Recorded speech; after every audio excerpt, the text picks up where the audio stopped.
Napaka-thankful na nakilala ko siya dahil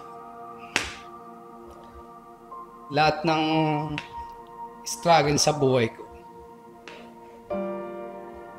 napalitan niya ng magandang masaya. Sabi nga ng iba, pag may umalis, may papalit na mas higit pa.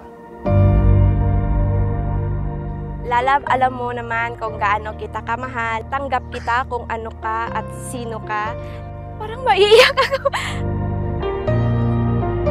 Naano ko sa Panginoon na sana hindi na talaga bumalik yung sakit mo. Tapos kung pwede pa lang yung I love you ko at saka yung mga yakap ko at kisses ko na parang pang anti-rejection sa kidney mo. Gagawin ko talaga yun araw-araw.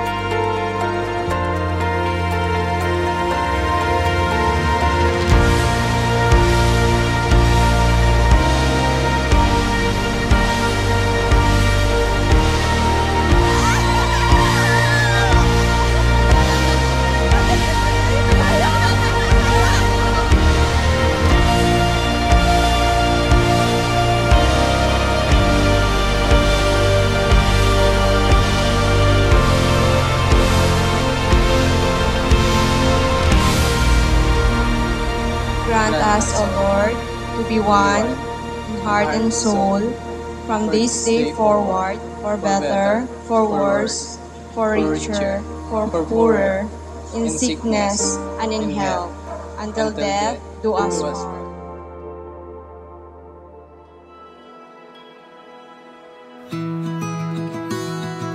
Nagkakilala kami doon sa Sorsogon kasi nag-training kasi ako doon as a dialysis nurse. Si Jum ay isang dialysis patient doon. Nung nandun ako, hindi kami friends or as in, pasyente lang ko talaga siya na normal. Pero that time, ongoing na yung process niya sa pagpa-transplant niya. Woo!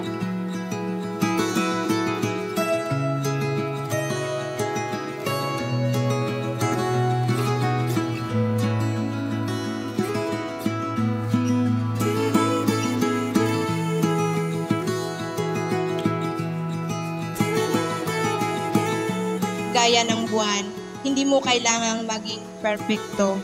Naintindihan ko kung lahat tayo dumadaan sa iba't ibang yugto. Huwag kang mag-alala, tanggap kita. Kahit kulang ka man sa paningin ng iba, sapat ka sa aking mata.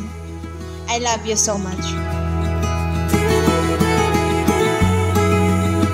Thank you for helping me finally understand why it all happened and for giving me the gift of gratitude. I promise you to be your last call of the day. I love you so much, Lada.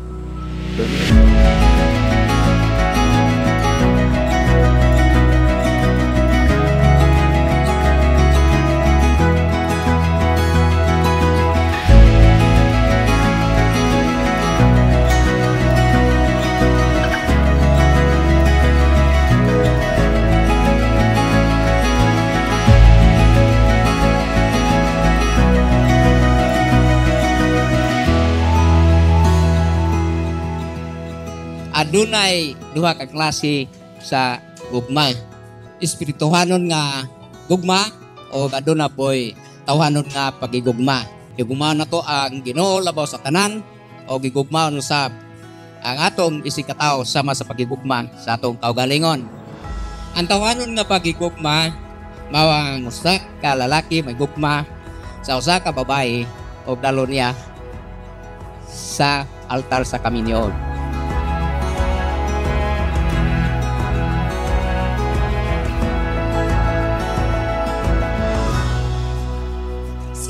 Sa anak ko, huwag kang iiyak, may darating na babae na mamahal sa'yo.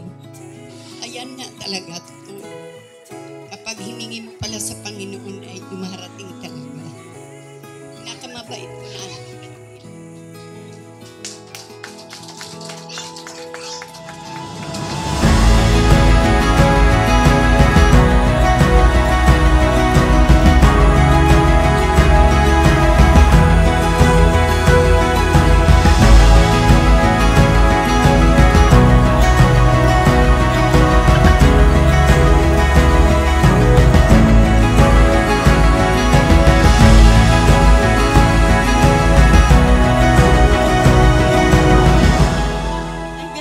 praying for you. Sabi nga ng papa mo, sabi nga ng mama mo na may purpose kung yung mga past nyo. Siguro natanong nyo dati kung bakit nangyayari sa inyong yun. Pero ngayon, nasagot na yun. Yung may purpose talaga ang Panginoon kung bakit si Colleen naging dialysis nurse. Colleen, do you take John here present for your lawful husband according to the right of our Holy Mother, the Church? Yes, I do, Father. John, do you take Colleen here present for your lawful wife according to the right of our Holy Mother, the Church? Yes, I do, Father.